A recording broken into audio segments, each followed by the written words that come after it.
From The Australian, here's what's on the front. I'm Claire Harvey. It's Monday, February 17.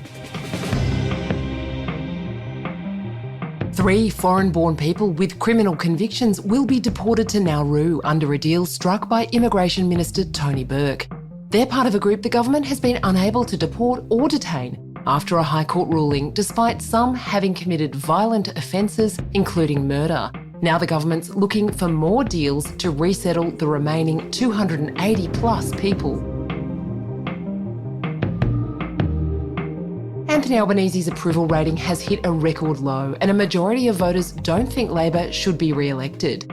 Those news poll figures are exclusively at theaustralian.com.au right now.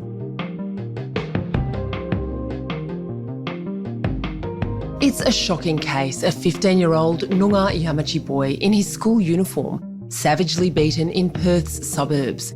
Cassius Turvey's death was murder, according to prosecutors, but they say it was not a racially motivated attack. 4 adults have pleaded not guilty to murdering Cassius in 2022. Today, the huge and complex trial underway in Western Australia.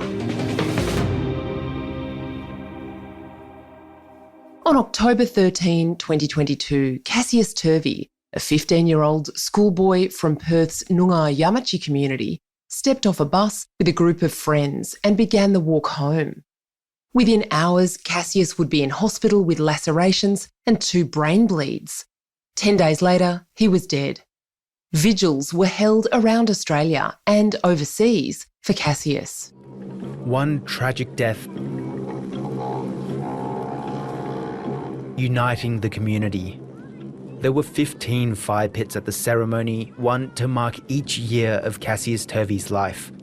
Cassius's mother has called for unity, not division. Do not use my son's tragedy as a platform to blow your trumpets. Now a 10-week trial is underway, with 4 adults accused of Cassius's murder.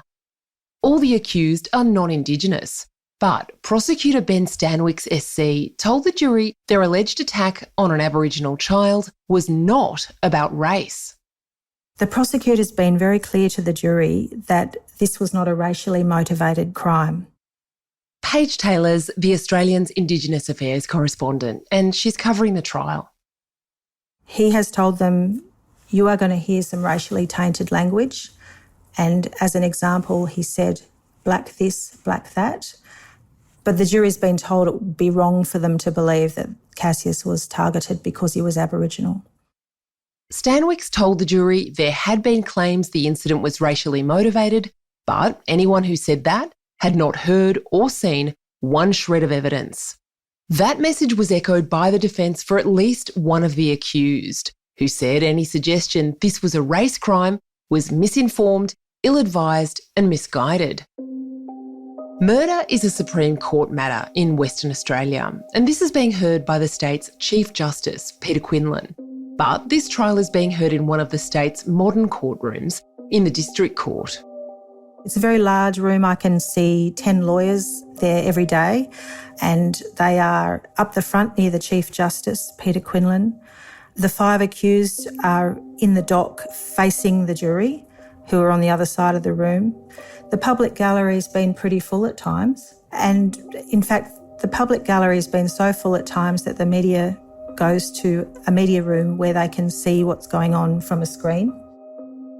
The accused are Jack Brearley and Alicia Gilmore, both 23, along with 26-year-old Mitchell Forth and 29-year-old Brodie Palmer. Each has their own lawyers, and Brodie Palmer is represented by former Commonwealth Attorney-General Christian Porter. They've all pleaded not guilty, but this case is full of twists and turns, including 2 of the men in the dock pointing the finger at one another. Well, the jury's been told the story of how Cassius came to be murdered is remarkable for the way that his death was the endpoint of a series of events that had absolutely nothing to do with him. In fact, according to the Crown, it's a tangled story of teenage love and mistaken identity. The prosecutor, Ben Stanwyck, SC, has told the jury that the genesis of this was, in fact, a dispute between Alicia Gilmore's much younger brother. He was a 14-year-old boy at the time, and he was dating a girl who had previously dated another boy around the same age.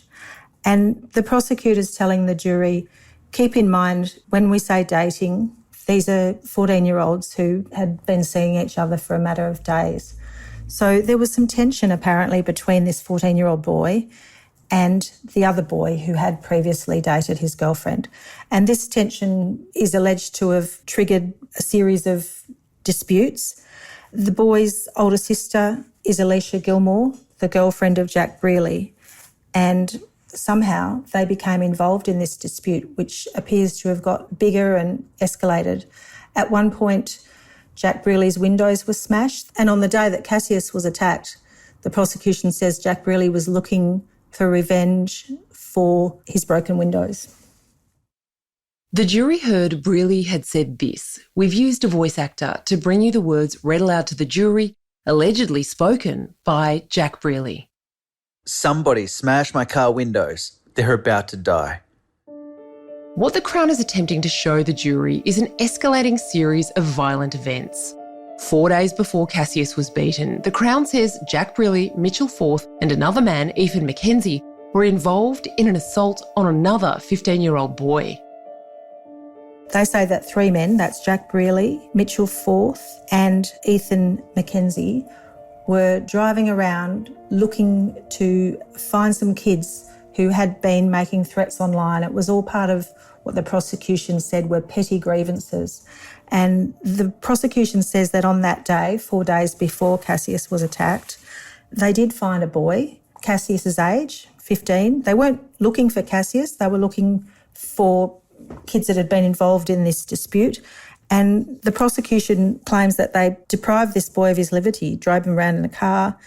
The jury saw some CCTV footage, which appeared to show three large figures dragging and kicking and attacking this boy. And the prosecution says that's Jack Brearley, that's Mitchell Forth, and that's Ethan McKenzie, delivering some rough justice onto this child. And that's when someone tried to intervene, a local man who saw this alleged attack unfolding. The CCTV that was played to the jury shows in the middle of this scene, a 68-year-old man comes out of his own home. He sees what's going on, and his name's Reginald Burgess, the jury's been told. And Reginald Burgess says to this group of men who are attacking a child, "Get out of here, please." And you can hear a male voice saying back to Mr. Burgess, "Get out of it, dog, walk away." The Crown says at some point during this alleged attack, the group realised they'd got the wrong kid, that whomever they were looking for, it wasn't him. This kid had nothing to do with the group they were looking for, and they allegedly took him home, cleaned him up a bit and gave him a Nintendo Switch and a pair of shoes and tried to smooth things over. Ethan McKenzie, Jack Brearley and Mitchell Forth are accused of assaulting this boy, and Brearley's girlfriend, Alicia Gilmore, is accused of detaining the boy. They've all pleaded not guilty to all charges. Coming up after the break, the accused men turn on one another.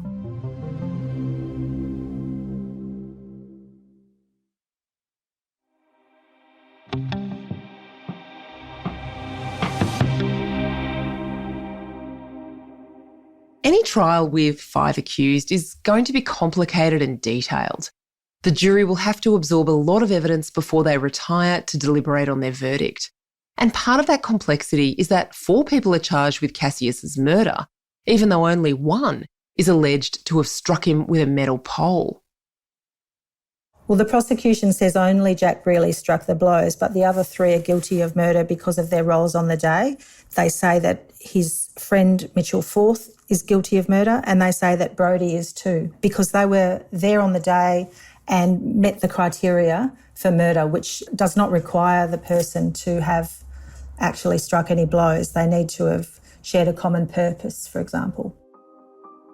Jack Brearley was the 21-year-old who had done a shift earlier that day at his job as a paver, but according to the prosecution, him and his friends and his girlfriend at the time, Alicia, had been involving themselves in the disputes of local children.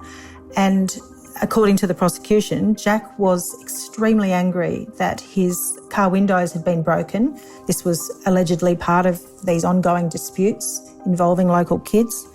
And he set out, according to the prosecution, to hurt someone that day. And that's when he's alleged to have come across this group of children. Glimpses of Brearley have popped up in witness testimony in the trial's first few days, with young people telling the court they saw Brearley in a car, pulling up and asking where a particular group of young boys was in the days before the attack on Cassius. One young witness told the court Brearley said to us if we were lying, he was going to smash our heads in. What do you think will be the defence of Jack Brearley? So far we've heard from Simon Waters, the very senior defence lawyer for Mr Brearley, and he has said that it was not Jack Brearley at all that hit Cassius that day. It was Brodie Palmer, who was 27 at the time. And that man was his friend back then, and they're sitting in the dock together, pointing the finger at one another. Waters said his client, Jack Brearley, chased Cassius into bushland and that Cassius was armed with a knife. Waters said Cassius slashed Brearley's leg about 3 times. Waters said Brearley punched Cassius, but then watched as Brodie Palmer hit Cassius with a metal pole. Brearley's case is that, in fact, he yelled at Brodie Palmer to stop. Brearley says Palmer then threatened him, saying Brearley and his girlfriend would be dead and in body bags if they told anyone what had happened. Brodie Palmer's represented by Christian Porter, the former Attorney General. He's now practising as a barrister. What's Christian Porter saying in Brodie Palmer's defence?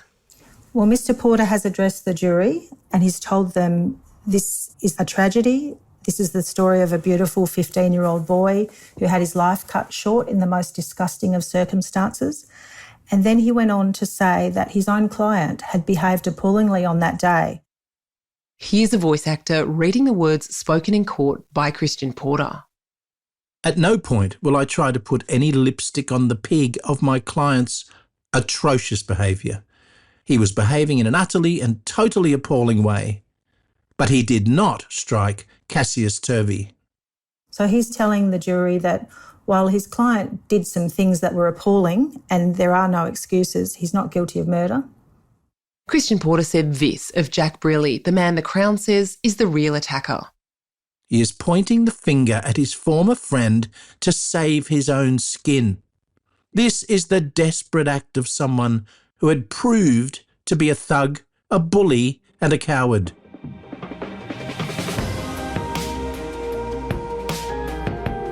Paige Taylor's our Indigenous Affairs writer, and she's one of the smartest and most diligent journos around.